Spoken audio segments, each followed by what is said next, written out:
I'm Alan Zaitchik with NetEvents TV. For as long as there's been email, hackers have tried to use email to trick people into revealing confidential information, whether it's their account username and password, whether it's their bank account information, or perhaps confidential business plans.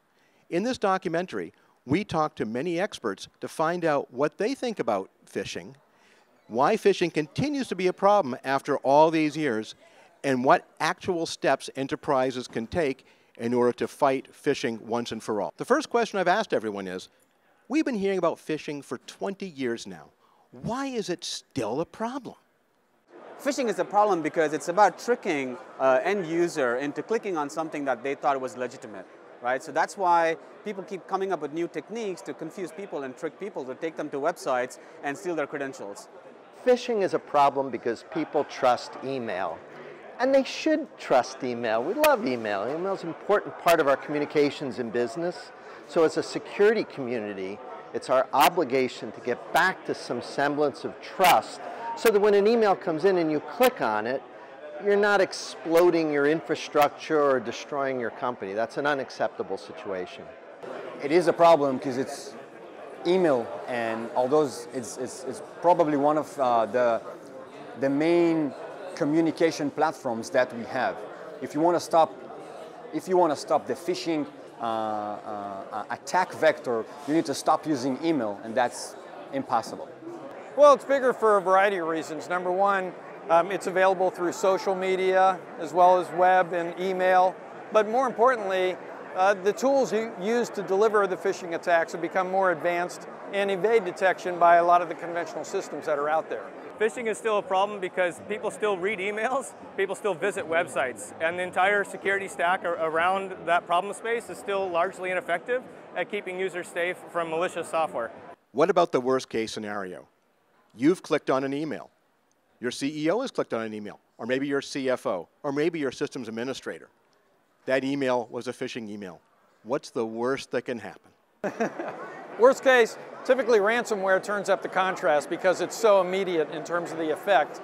But the worst case is anything from disrupting the business to really impacting their reputation to where people stop doing business with them.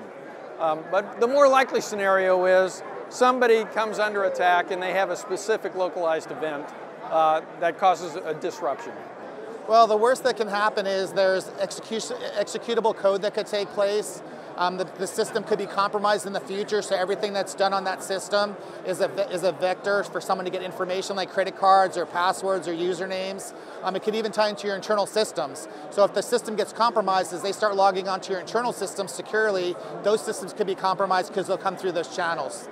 Well, it really depends on exactly how good the protection on their machine is at that point, because it comes down to whether you have a control in place that can intercept what the ultimate phishing link or the package on the other end is going to try to do.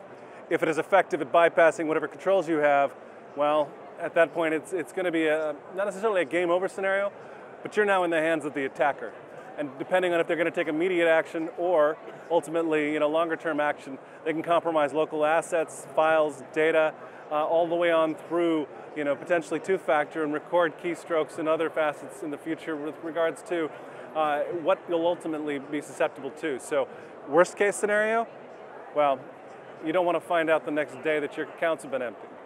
Once you click on a link on an email, it takes you to your browser, and depending on if you're running a certain version of browser with Flash enabled, you can get infected without really doing anything.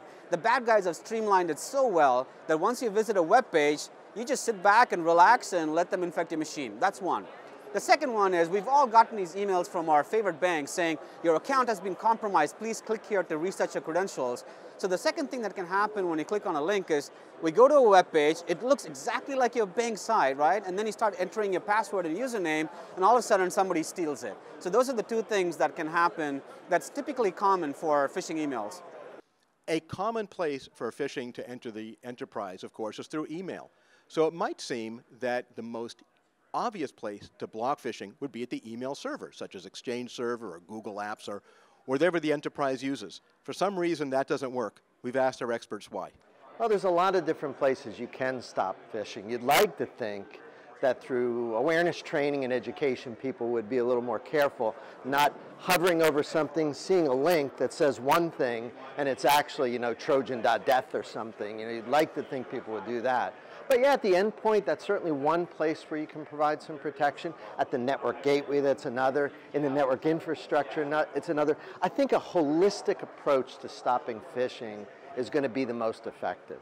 Well, part of it is the new advanced threats typically require more advanced analysis, and the historic products can't detect them in real time. That's why Wedge has developed Wedge A and B to really bring the efficacy of a sandbox with the speed of an IPS to block these threats in real time. Even if somebody clicks on a link, we can block it before it's delivered.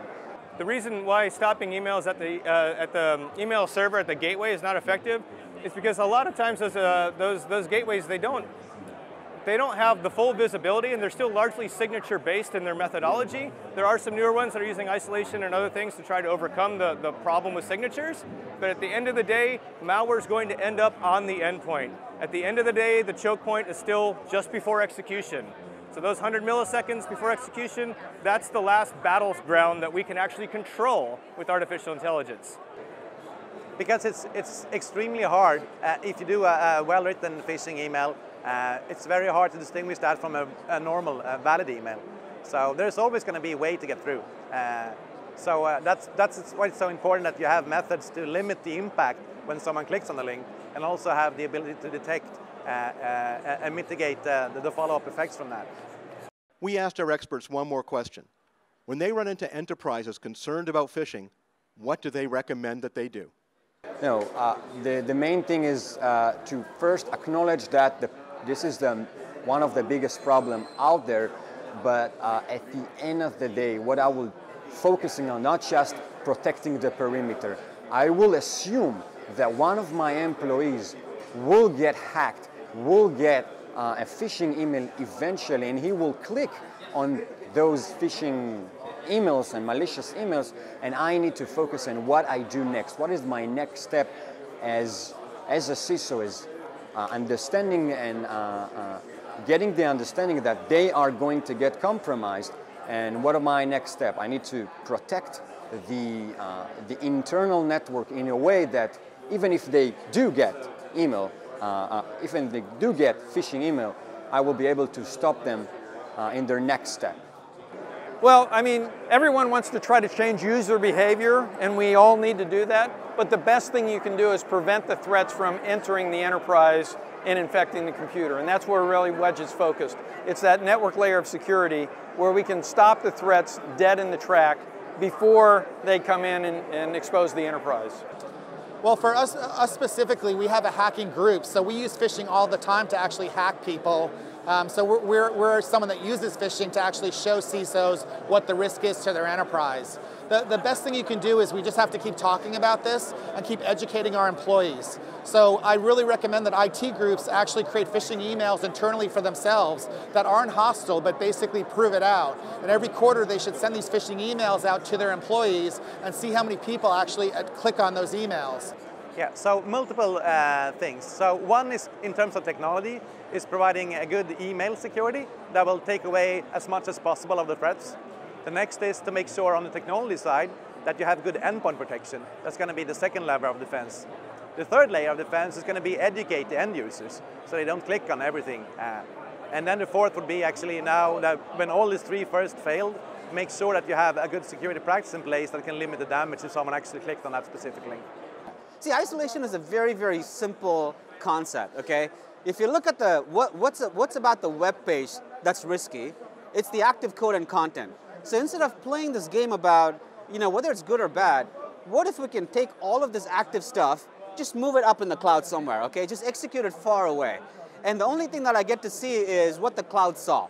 So none of the code, none of the content ever came to me, to my browser, or to my endpoint. And that's what makes isolation very, very special, because for the first time, we can actually claim the promise of perfect security because we're not trying to play this game of good versus bad. You've heard from the experts about phishing. It's a bad problem and getting worse. There is no single bullet, no single solution in sight.